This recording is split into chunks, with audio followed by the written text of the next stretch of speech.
Morgan County, central Kentucky, west central Royal County in central Kentucky, Franklin County in central Kentucky until 6:15 p.m. At 6:15 p.m., Doppler radar indicated heavy rain that will cause flooding.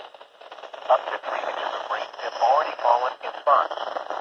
Some locations that will experience flooding include Brentford, Shelbyville, Lawrenceburg, Springfield, Ballard, Bloomfield, Pleasureville, Loretta, Lewisburg, and Lakeville. Additional rainfall amounts of up to 1 inch are possible in the warned area this evening. Heavily rain hill hundreds of low water, which are potentially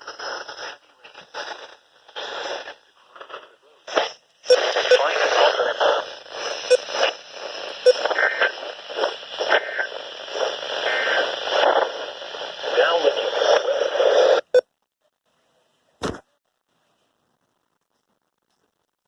In the morning, then becoming partly cloudy. Highs in the upper 40s. Thursday night, mostly cloudy. Lows in the mid-30s.